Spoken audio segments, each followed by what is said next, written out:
처음 보는 사람들이 있으니까 한글의 스님이 몽골 스님들을 좀 소개합니다. 몽골 스님들을 네. 소개를 해서. 안녕하세요. 저는 박사님이 아까 설명해 주시기 때문에 저는 잘 알고요. 우리 이 중에서 몽골 동대문 운동장 그쪽 광해동 기쪽에 몽골 부교당이 하나 있어요. 몽골에서 첫 번째 큰 지역 간던 백실령이라는 긴 지역인데 거기서 부교당을 내가지고 거기서 부지 주재하시는 안바터님이시고요. 그리고 저희하고 두방인데 우리 에스체린 절이라고 있어요. 그 절에서 중불의 거리 대학이죠. 대학 교수로 정식 교수로 그 대베 남인도 대베에서 20년 가까이 공부해 오신 우리 도방생님 학생들하고 대학 교수 거기서 대베 근처에서 논리학, 간야학, 중간학 그리고 유학 다 가르치고 있습니다. 감사합니다. 항상 염두에 두고 자신과 그리고 이웃의 건강을 위해서 노력해 주시기 바랍니다. 다시 한번 이번 수련대에 참석하신 여러 부장님께 감사를 드립니다. 돌아볼 뒤에 시간은 2시간만큼 안 됩니다. 그리고 가고 그리고 저녁에 또 인사장님의 얼마 1년 전이요 타계하신 삼성 재벌의 특별히 한국 국립박물관에 기사하신 그래서 서울 용산에 있는 국립박물관 나들이를 계획하였습니다. 제가 국립박물관 나들이를 어떤 인터넷에 떠 있습니다. 그래서 그것을 다운받아서 여러분들에게 나눠드리도록 하고요. 그 시연은 직접 먼 원인은 인간의 무지의 탕심으로 인한 자연재해와 인재가 겹친 결과라 할 수 있습니다. 예로부터 많은 현자들이 말하기를 역사를 통해 배우지 못하는 사람은 앞날을 예측하지 못할 뿐 아니라 기대치 않았던 비극을 맞게 된다 하였습니다. 해석을 하면은 역병이란 말이에요. 팬데믹에 앞서 한층 낮은 것은 에피데믹이라고 해서 그건 우린 질병의 그냥 확산이라고 하고 옮겨오는 그런 것은 인데믹이라고 해요. 그런데 팬데믹은 그러니까 에피데믹을 넘어서 전 세계적으로 확산이 되는 그거를 팬데믹이라는 이름을 붙였는데 우리말로는 역병이라고 하죠. 역병이 허덕이는 것은 오래 1713년에 독일의 한 회계사이며 방산 관리자였던 한스 칼로비치라고 하는 선견주명 있는 현자가 자연과의 자연 파괴와 경고를 했지만 아무도 주의를 기울이지 않았습니다. 그래서 우리는 많이 늦은 감은 있지만 옛 현자들의 말씀에 귀를 기울이고 미래를 계획하는 슬기로움을 축적하여야 할 것 같습니다. 이번 수련대회는 그동안 코로나로 인한 정신적 위축을 벗어나기 위해서도 여러 내용으로 구성하였습니다. 특히 코로나 여행하고 이를 실천해 옮겼으며 금년에도 역시 같은 계획을 수립한 바 있으나 다행히 역병의 여세가 약화됨으로써 오늘과 같은 모임을 갖게 되었습니다.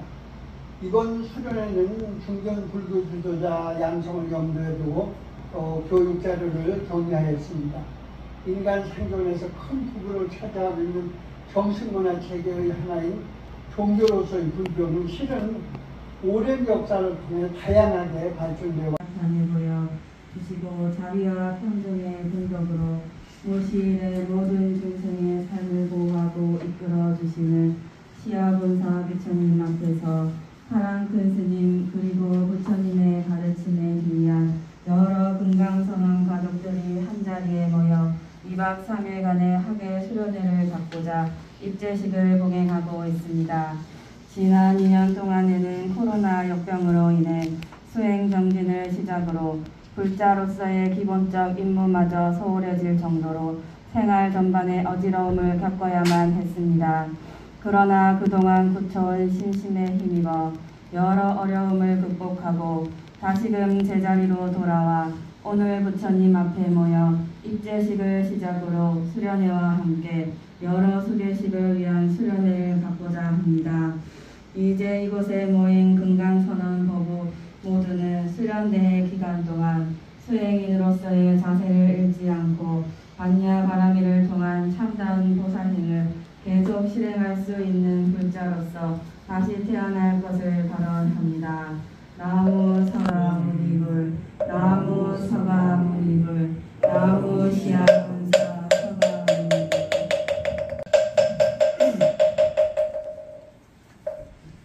안녕하십니까. 지금으로부터 한국불교 금강선언 86차 하계 수련회 입제식을 거행하겠습니다. 모두 자리에서 일어나셔서 합장을 하시고 기도하는 것입니다. 먼저 상리가 있겠습니다.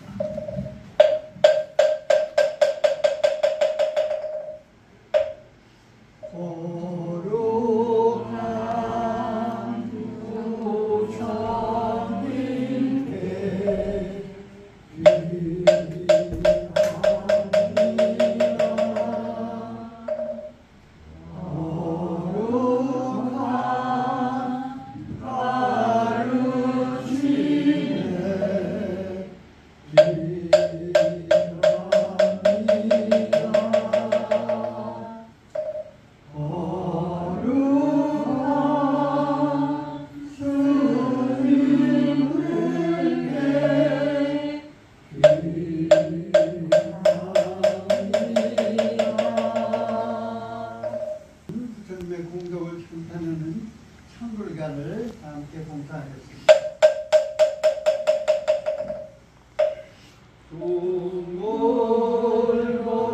동물보도한 맑은 빛을 우주를 싸고 오르고 나실 넓은 덕은 마음을 깊고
전에 누군가가 나와서 진호를 연성하고 계속해서 진호를 연성하고 그리고 7 그 브라민 청년들이 나와서 불을 가지고 그 아랫뒤 그 의식을 하는데요. 한 40분, 40, 50분입니다. 아주 볼만합니다. 근데 통상 관광객들은 늦게 온 관광객들 어떻게 하면 배를 타고 간시강에다 띄워놓고 이쪽을 그러니까 그 아랫뒤 그 의식을 하는 사람을 바라보게 돼요. 뒤에 앉은 사람들은 뒤에서 보지만요. 배를 타고 보면 앞에서 보게 됩니다. 그래서 아주 볼만합니다. 배에서 보면 아주 한 번은 갔을 때 배를 읽으면서 진호를 연성하면서 하는데요. 아주 볼만한 그 아랫뒤를 합니다.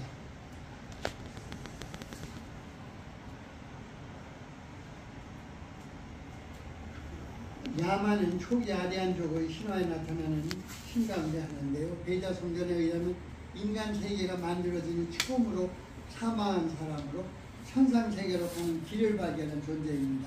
이 때문에 야마는 사례가 오늘 우리가 오절하게 되는데요. 우리 그 타계하신 스님 오제인데요. 오늘은 어때요? 만나는 날이에요. 오늘이요. 실제로 할 때 오제 때 만나게 되거든요. 왜냐하면 야마 신이 5번째 앉아 계세요. 그런데 그때가 그렇게 중요하답니다. 물론 실제가 가장 중요하겠지만요. 오제 때도 아주 크게 제를 하는 것이 오래전에 죽음의 세계의 신으로 간주되어 왔으며 야마라는 쌍둥이라는 뜻으로 다른 쌍둥이는 야미입니다. 염라대왕은 보좌관으로 천도라 국가가 있는데 그의 임무는 중산세계에 사는 모든 인간의 업을 기록 유지합니다. 그래서 우리가 특히 미교 사원에 가면요, 미교 사원 들어가는 입구에 이 미교 사원에 들어가는 대웅전의 입구의 문양은 거의 같아요. 지옥도 하고 그다음에 야마신이 업경과 치우책을 들고 있는 그림이 반드시 나와 있습니다. 염라대왕은 인간 사회의 선악을 판단하는 판관으로 일하기 때문에 때로 다르마라고 불리는데 아마도 염라대왕의 임무가 인간사를 조금의 편견도 없이 공정하게 판단하는 뜻일 것입니다. 그래서 시황신앙인 아마 중국에서 발전이 된 것 같고 중국에는 이 시황신앙이 불교가 들어오기 전부터 있었다고 합니다. 그런데 시황경은 불교가 들어와서 그것이 경전으로 재편집이 돼서 불교에서 그것을 운용해서 사용하고 있는데요. 좀 그렇게 크진 않지만 10분의 시황이 그냥 자리 잡고 있고 그리고 하나 특별한 건요. 9분은 모두 어때요?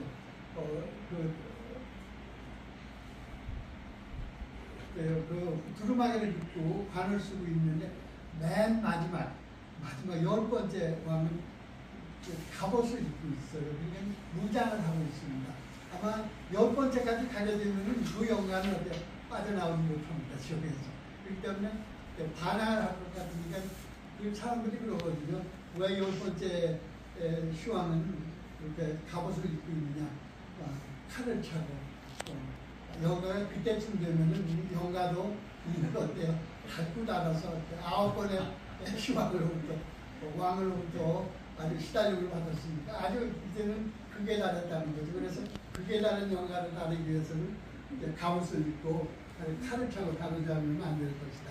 하느님께서 칼을 차고 있다 하고 얘기를 합니다. 아주 재밌는 얘기들이 있어요. 이제 좀 시간이 얼마 남지 한 10분이 남았는데요. 조금만 더 오죠. 94페이지 보세요. 해탈과 열관. 이는 설명인데, 해탈의 개념은 밑에 보세요. 94페이지 다한 해탈의 개념은. 해탈에 관해서는 남반불교와 대승전쟁을 통해서 거의 모든 것들에 설명되어 있습니다. 해탈의 설명되고 분마다 각기 그 개념이 조금씩 상해해서 이를 종합하여 필요된 종류를 뽑아낸다는 것은 일종이나 힘드는 일입니다. 해탈의 개념은 설명된 근거의 목적에 따라 조금씩 다릅니다. 근데 해탈은 범어로는 비목사 또는 그냥 목사라고도 하고 또는 비묵기라고도 하는데요. 해탈이라는 말은 우리는 어때요? 우리는 사바세계에 살아가서는 입도윤회를 하게 되면 분명히 윤회를 하게 됩니다. 어떤 방법으로든지 어떤 윤회를 하게 되는데 한 가지 방법은 윤회에서 벗어나는 방법이 있다면 그처럼 좋은 방법이 없어요. 그것이 바로 어때요? 해탈이 여기에 두고 옵니다. 해탈이 있는 다시 말하면 윤회에서 벗어난 그런 경제를 해탈 경제라고 합니다. 어떤 방법으로든지 윤회에서 벗어나면 그것을 우리는 해탈이라고 합니다. 그래서 윤회에서 벗어나는 방법은 물론 성경사상을 통해서 많은 수행을 해서 해탈에 이르는 경우가 있거나 아니면은 어때요? 성경, 색개의 성경을 넘어서 무색개의 성경까지 들어서 그래서 멸하는 해탈을 하고요. 특히 부처님께서는 출가자를 위해서 해탈 문을 열어놓으셨어요. 그것이 바로 도가수행입니다. 도가수행은 예율과 여러분이 도가수행에 관해서는 이것은 출가자만을 위해서 부처님께서 설정해 놓으신 것이기 때문에 출가자가 아닌 분들은 별로 관심이 없게 되는데요. 이거는 중국 사람들은 도가 수행이라고 합니다. 첫째 예율은 어때요? 도가 수행에 든다는 얘기예요.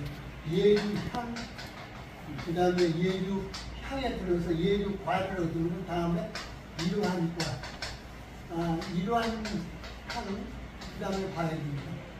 예율향을 거쳐서 이러한과에 들었다가 멸하면은 이 사람은 이 출가자는 어때? 한 번만 더 윤회를 하면 됩니다. 한 번만 더 윤회를 하면 다음 생에는 어때요? 다음 생에는 아주 수행하기에 적당한 아주 적절한 가정에 태어납니다. 그래서 그때는 어때요? 그때는 일환과 불환과 그리고 아라한과를 쉽게 거쳐갈 수 있도록 그런 어때요? 그런 환경이 만들어집니다. 그 다음에 불환과 이분은 여기서 멸하면 돌아오지 않아요. 여기서 멸하면 유정 살게 하면 성경이 여기 여러 군데라고 하는데 한 곳에는 거기서 하탄하면 거기 끝이에요.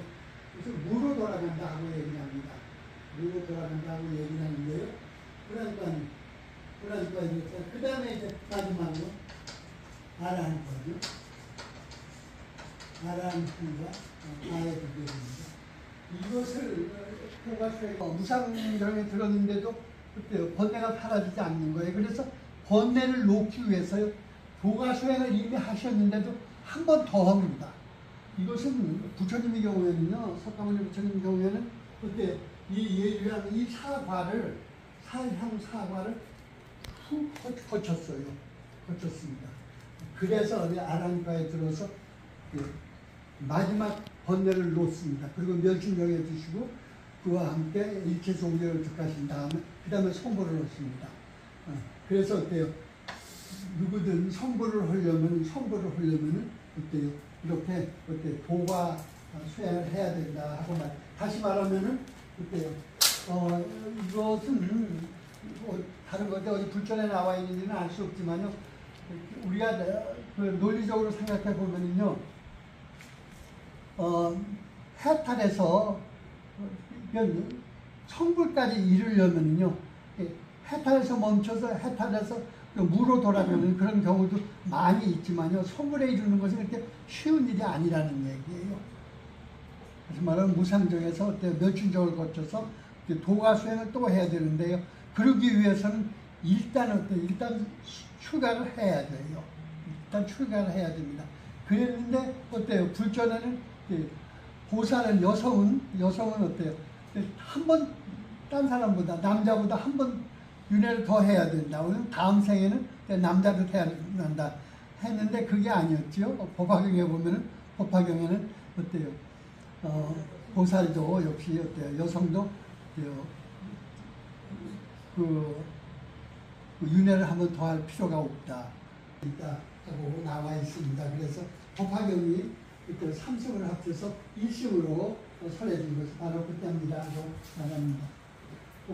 그래서 해탈은 여러 힌두인들은 윤회에서 벗어나서 해탈, 윤회에서 벗어나서 자유를 얻는 것하고 또 하나 역시 힌두교는요.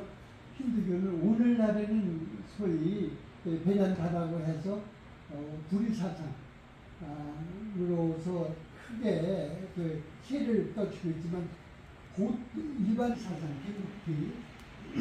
해탈로서 만족하고 하다 또는 천천사상, 천상의 평화를 것을 목표로 삼고 수행 정확히 제3자에게 3자를 초축시킬 만큼 그런 것들은 아니다 하고 말하고 있습니다. 그래서 부처님께서 직접 그 열반을 설명하신 97페이지에 보면요.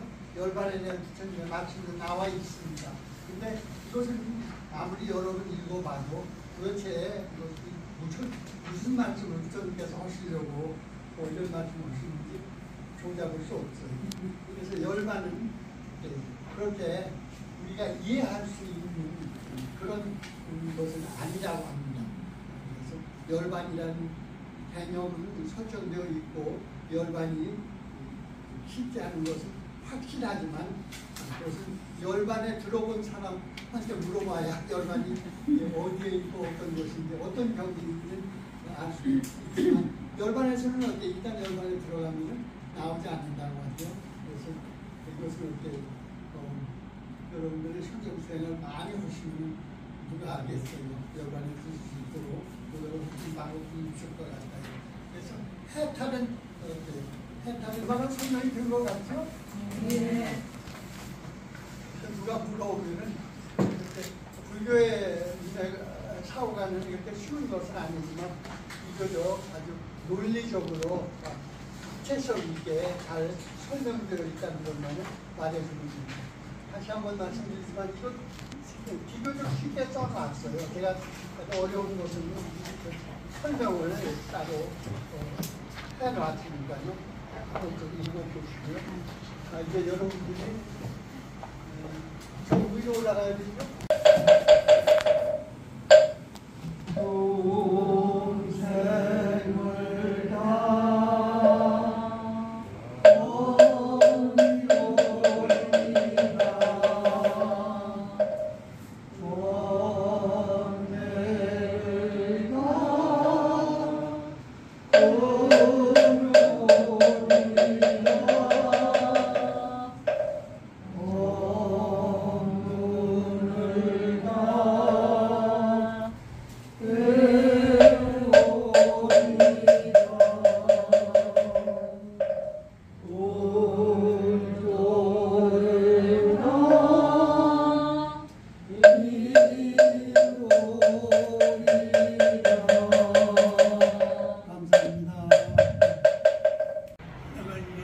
앞에서 이런 얘기하면 안 되지만 내가 처음 대구에 강의를 가니까 손이 한 짝 없는 사람이 운전을 하고 있어. 깜짝 놀랐지. 이제 만들었지 손을. 이렇게 해서 자기 개발도 하고 그 말을 안 해서 그러지. 그런 처지에 놓여 있을 때 이 세상 사람들한테 얼마만큼 업신여김을 다 하겠느냐. 말은 않지만은 한이 맺혔지. 그런 것을 더 쓰고 끝까지 노력을 해서 아마 우리 금강서울에서는 빨리요 산스크리트 계통으로 이제 시작을 한 지 얼마 안 됐지만 열심히 해서 이제 오늘 그 강의를 하게 될 것으로 생각됩니다. 이런 것은 내가 볼 때 누가 시켜서 되는 것이 아니다. 나는 1952년에 내가 불교에 들어왔으니까 횟수로 지금 70년이 다 돼가는데 처음에 불교에 들어와서 보니까 조계사 같은 온 사람들이 어깨도 부러지고 다리도 다 절려가지고 와가지고 원망을 하고 이렇게 울고 그러는데 뭐 들어갔다 왔느냐면 절 안 뺏기려고 조계사 안 뺏기려고 그러니까 태고종 스님 개통 스님이기 때문에 태고사라는 이름을 가지고 있는데 조계사에서 그걸 뺏으려고 그러니까 안 뺏기려고 같이 싸우다가 그렇게 됐다 그래. 나중에 올라가서 보니까 전부 다 아는 사람들이요. 스님들과 깊은 인연 있는 사람들이 패거리를 만들어가지고 싸우고 있단 말이야. 그래서 내가 거기서 보고 부처님이 저렇게 제자들 데리고 다니면서 절패소로 다녔을까 그런 생각을 해서 내가 인도에 직접 가가지고 부처님이 만들어놓은 절을 한번 봐야 되겠다. 그런데 그 절을 보려면 그냥 가는 거 아니라 전부 다 우리처럼 절이 지어져 있지 않기 때문에 그래서 불교 경전을 통해서 대장경을 읽고 관찰해가지고 보니까 부처님이 35세에 도를 개척하고 45년 동안 포교를 하시는데 27번 자리를 옮겨가지고 제자들을 양성을 한단 말이에요. 그래서 그 장소가 바로 부처님 절이에요. 나라에서 좁은 땅을 가지고 있는데 한 장소도 서가모처님 이름으로 만들어진 절이 없어. 다 그냥 불자의 집이지. 우리처럼 주지 아무개 이름으로 된다든지 신도 아무개 이름으로 된다든지 그런 절이 없어요. 그래서 거기서 쫓아가지고 원래 절이라고 하는 것은 중생 교화를 위해서 만든 것이지 개인의 소유가 아니라는 것을 깨달아서 지금까지도 내가 절에서 60년을 살지만 절 이름으로 내 이름을 가지고 있는 것이 하나도 없어. 그건 하나의 망상이지. 생각이에요. 한국 사람들이나 중국 사람들의 생각에 있어요. 내가 꼭 그렇게 어떤 70이 넘은 교수님이 오셨어. 제자 같이 다니면서 부처님이 제자들한테 전수하는 내용을 합니다. 전혀 모르는 거예요. 부처님은 그런 식으로 전수를 안 해줬거든요. 그런데 내가 몽골에서 대통령이 모자를 해줘가지고 세계 평화상을 줄 때 그러니까 피로고를 본사를 쓰는데 그냥 만든 게 아니요. 2년 동안 꽃을 따가지고 꽃으로 실을 만들어서 그것으로 만든 모자예요. 아주 그 사람들은 기억이 있어요. 특히 노스님께서 정성을 들여서 만들어서 한테 줬어. 같이 쓰고 상을 받고 하기는 했지만은 내가 그 모자를 주기로 했어. 우리나라에는 없는 것이고 부처님한테도 없는 것이다. 그 나라의 필요에 의해서 이런 것을 만들어서 전수를 해왔는데 이런 것을 전수를 하려면 그 제자들도 그런 마음의 자세를 가지고 공부를 해야 될 거 아니야. 일봉스님 제자라고 그래. 일봉스님. 그 제자가 되시는 분이 일봉스님이 127개 박사학위를 받았습니다. 일봉스님 박사학위 받은 받았느냐 안느냐 보지 못했으면 들었습니다. 그래. 나는 그런 것을 낱낱이 보진 않았지만 10개는 일본 스님이 박사학위 받는 것을 봤고 어떻게 하느냐? 돈이 없어. 그러니까 법으로라도 글씨로라도 해야 되겠어. 글씨를 써가지고 한 100개쯤 가는 장소에다가 보내는 거예요. 한국 교포들한테. 이걸 팔지 말고 교포들한테 그냥 나눠줘가지고 만약에 돈이 나오거든 나를 주지 말고 내가 강의 가는 학교에다가 장학금을 주도록 하자. 그러니까 우리가 생각할 때는 그냥 돈 주고 박사학위 받았다 이런 이야기를 하는데 내 이야기를 들어보니까 여러분 돈 주고 박사학위 받았어요? 글씨로 줘가지고 거기서 나온 돈을 가지고 학위를 받았기 때문에 126개가 했어. 삼장대학원 강의를 하니까 동아일보 기자를 중심으로 해서 한 30명이 앉아가지고 가지고 큰 서경구 스님 미쳤어. 박사학위에 미쳤다고. 그런 내가 거기서 당신은 몇 개요 박사가? 하나도 없습니다. 예의 속 받은 놈아. 하나도 못 받은 놈이 100개를 넘어서는 욕을 하고 있어? 어떻게 받은 줄 알아? 내용을 내가 쭉 설명을 했지. 정성을 들여서 호교의 정신으로 그것도 하나의 방편으로 한 것인데 그걸 가지고 욕을 한다는 것은 될 수 있느냐? 그때부터 신문 기자들이 서경구 스님 욕하는 것이 싹 없어졌어. 그 사람의 본 마음을 우리가 이해를 해야 됩니다.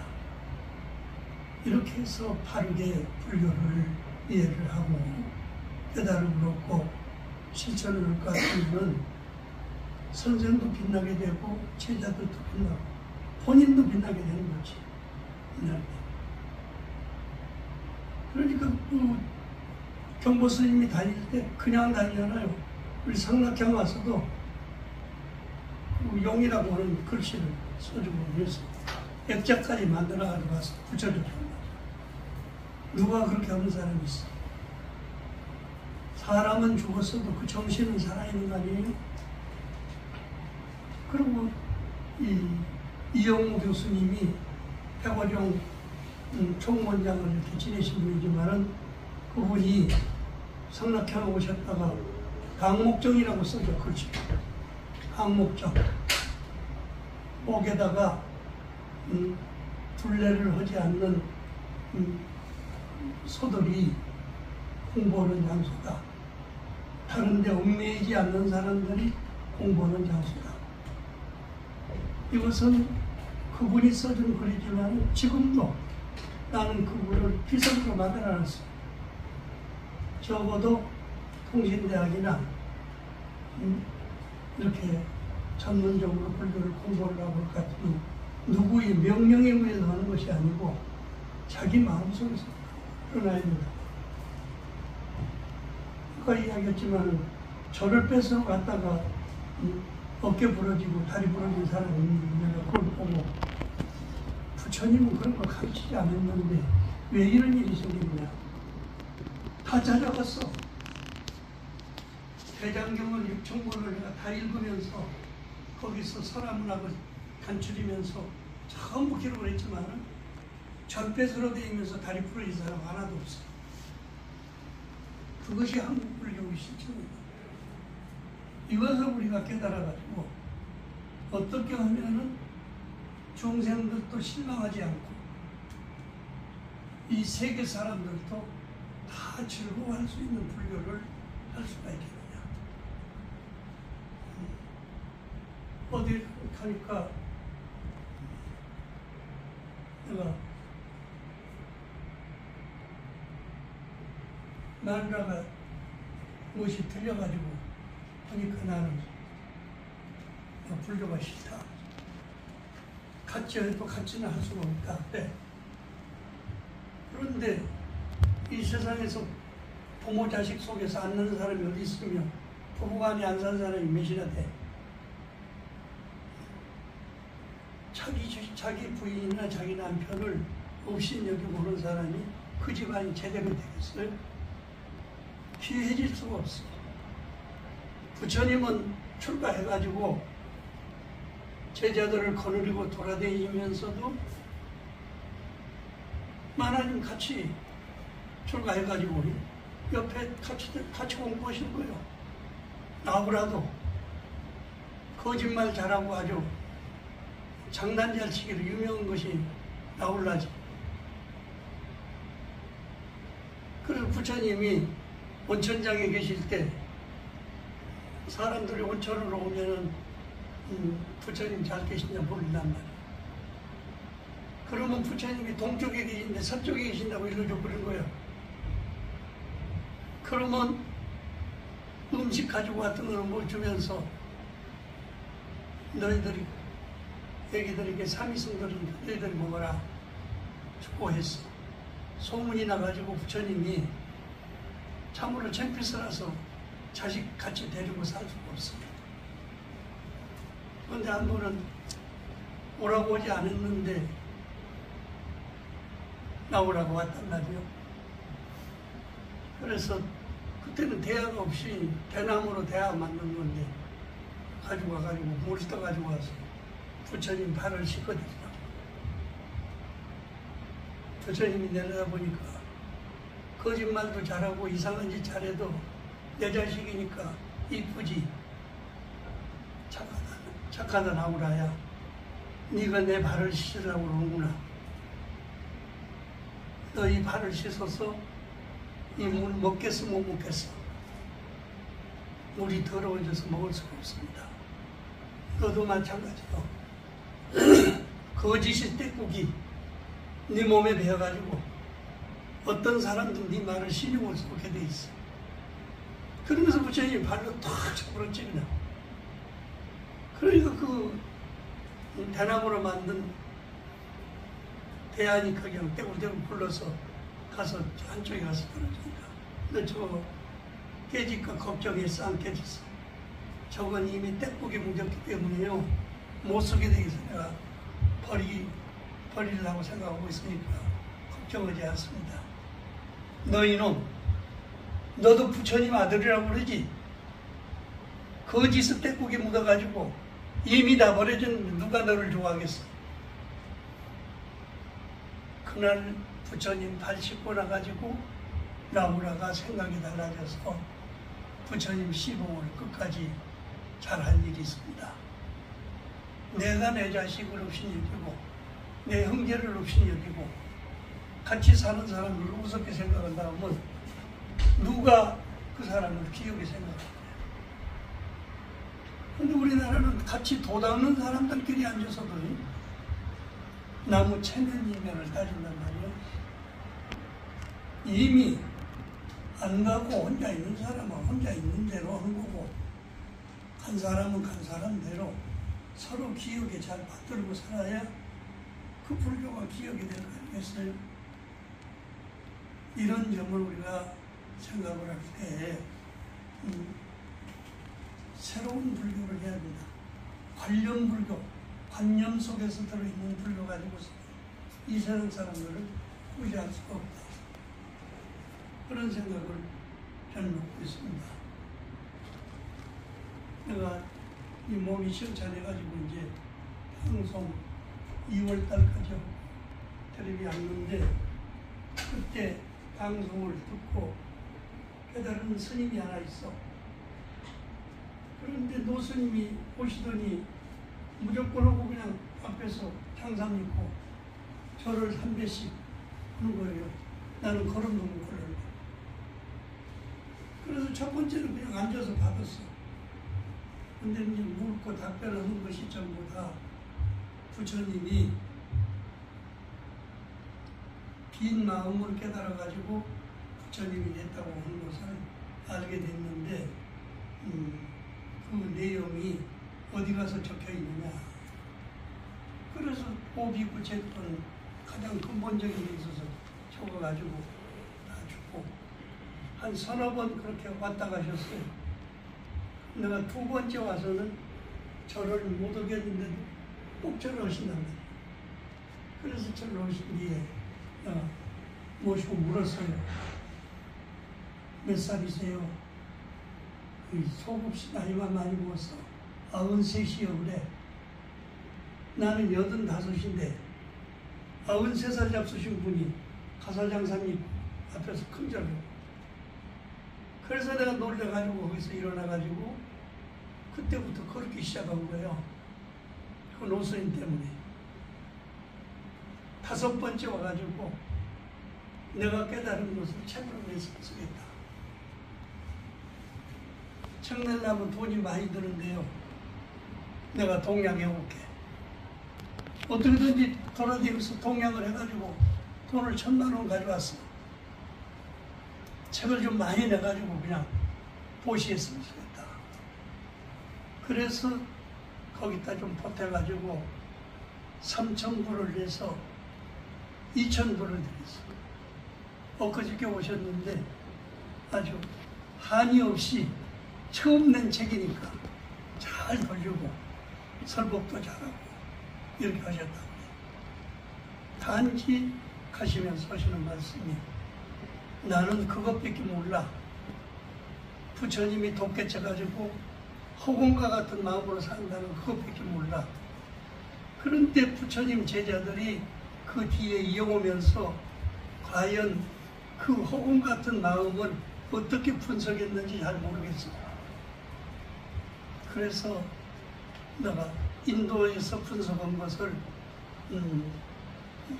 쭉 정리를 내가 해드리겠습니다. 그래서 요즘 내가 며칠 동안에 정리를 하고 있어요. 인도에서 있었던 역대의 모든 사람들이 그런데 자기 나름대로 자기 스승이 가르친 대로 기록한단 말이요. 그게 육종문이요. 사리불 제자들은 사리불 생각대로 적고 못 걸린 제자들은 못 걸린 제자대로 이렇게 적고 그리고 6분 제자들이 적어놓은 것이 전부 달라. 육종론이. 나중 뒤에 사람들이 보니까 자기중심적으로 전부 설명을 한 거란 말이야. 그래서 이건 소승불교다. 부처님은 깨달은 정심에 의해서 대승불교를 실천해야 된다. 그래서 새롭게 대승불교가 이루고 그것을 종합적으로 인도에서 청경도론이라고 하는 책이 나와가지고 좀 세계적으로 아주 유행을 많이 하고 있다는 거죠.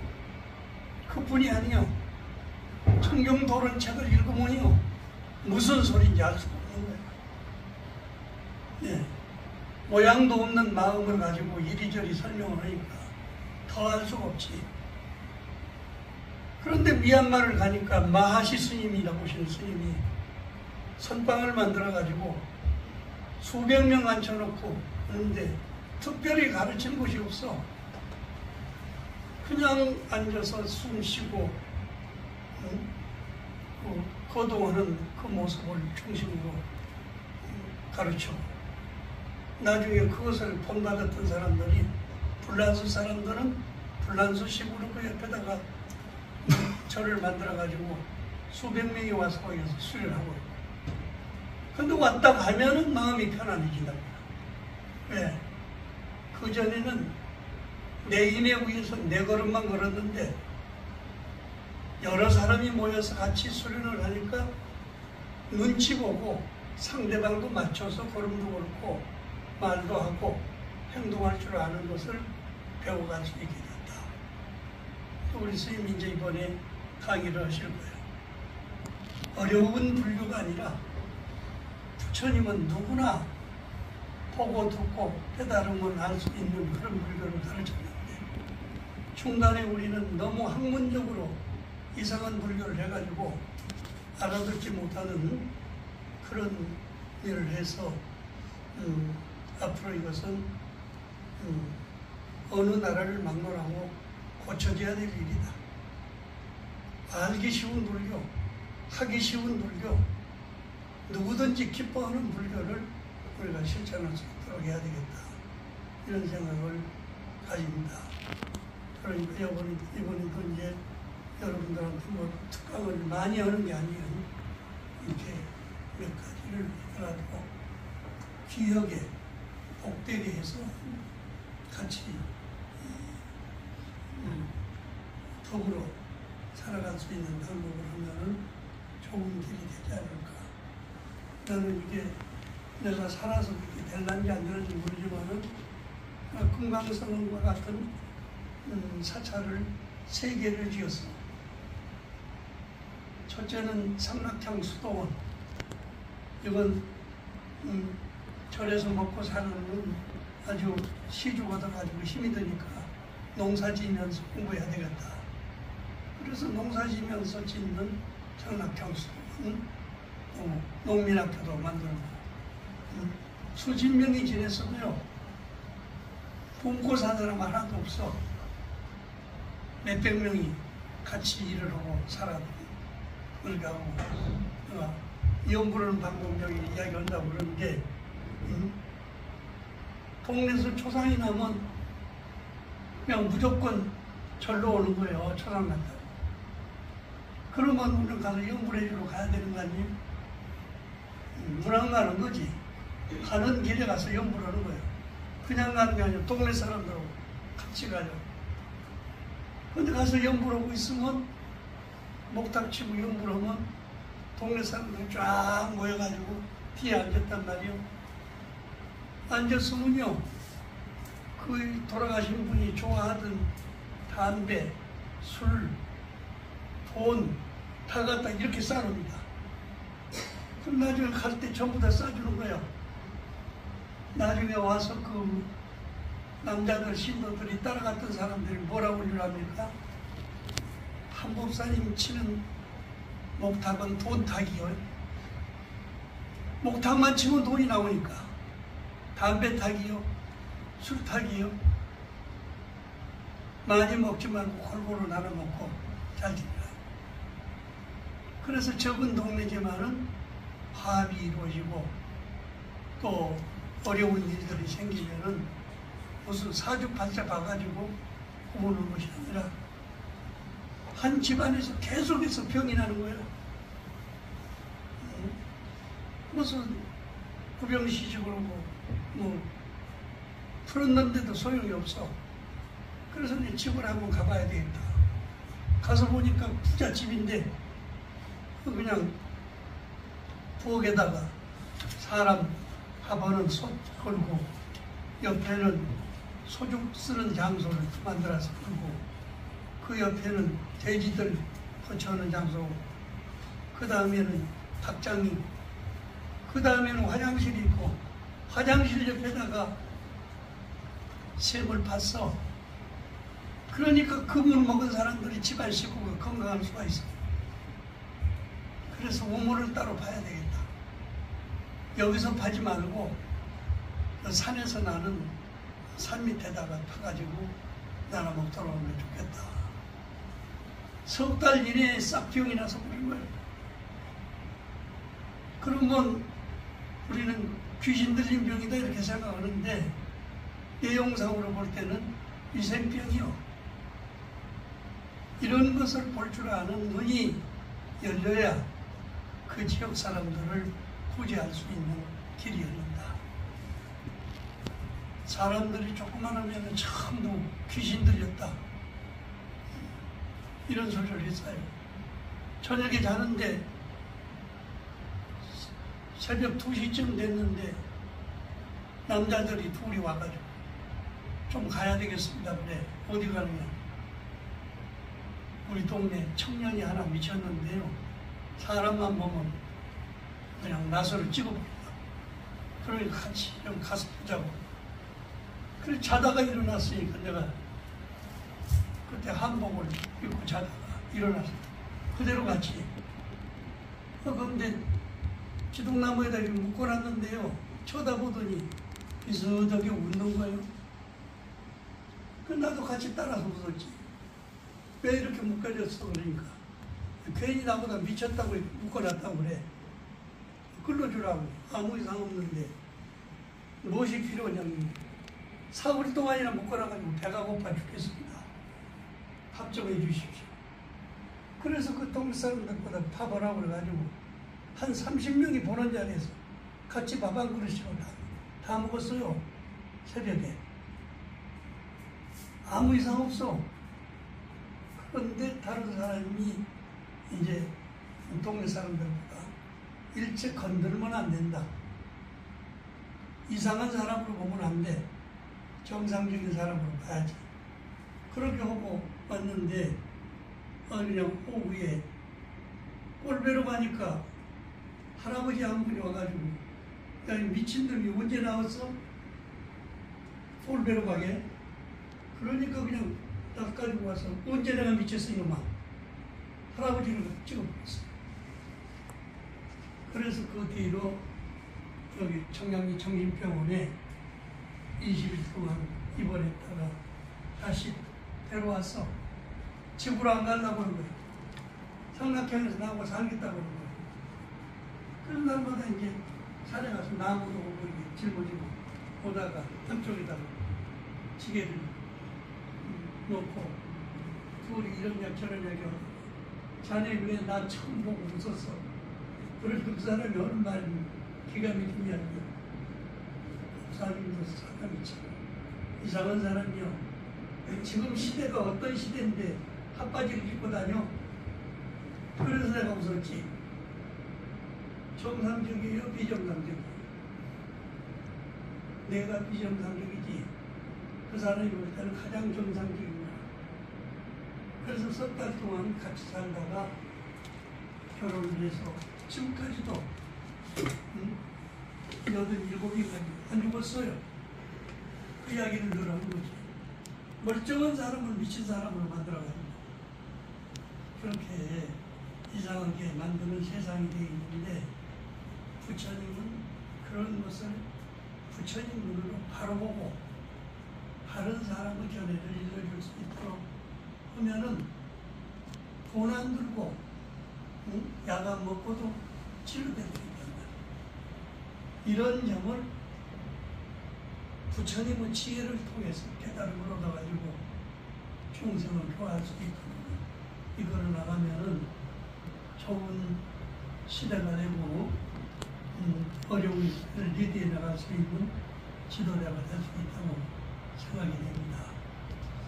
오늘 이번 강의는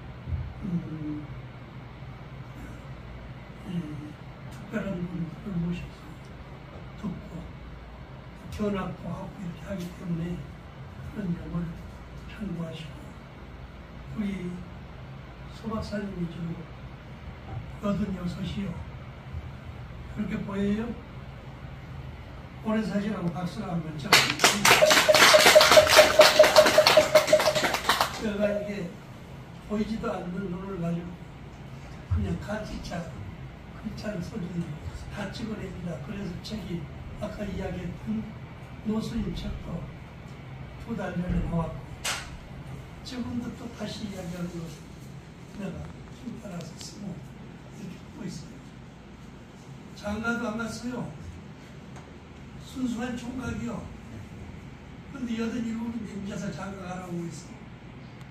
그렇게 하면서도 여기 와서 여러분들 교육하는데 도움되는 일을 하고 계신 분도 계시니까 이런 분이 보살이고 이런 분들이 부처님이야. 누구든지 할 수 있는 겁니다.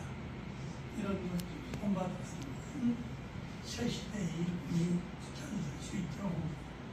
아까 우리 법사님도 내가 중국에서 봤는데 다 잊어버리고 있었어. 오늘 보니까 이제 얼굴이 옛날 그대로 있단 말이에요.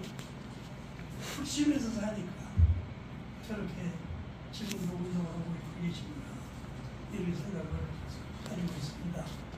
그동안에 내가 한 일들이나 업적에 대해서 미련을 갖지 말고 과거는 과거고 현재는 현재예요. 나머지 생을 어떻게 잘 보내느냐 하는 것이 문제니까 여러분들은 우리 통신학교를 통해서 이 시대에 아주 진귀한 인격자가 되어주시길 부탁드립니다. 감사합니다. 제 승상이고요. 남친하고 이렇게 남친의 배우자를 함께 조상을 하는데 만약에 이렇게 같은 상에 있으면 조상을 하면 아니면 남친상이 크게 여신상을 보고만 하게. 그래서 시가 열심히 국고에서 나왔다는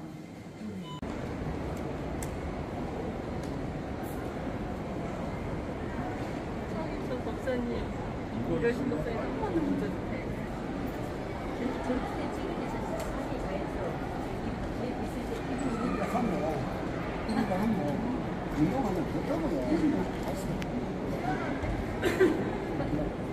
내가 이런 것이 아니, 박사님 너무 죄송해요.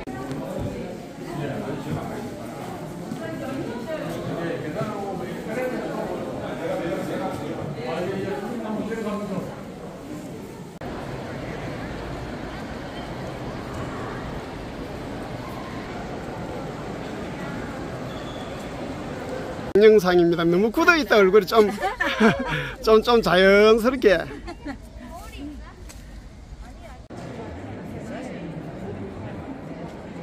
세상 살아가 살아가는 그게 중요한 거예요. 힘드는 사람도 말하고 뭐 골프 술 하세요. 힘도 잘 보내고. 네, 가세요. 네. 가세요. 중국으로 갑시다.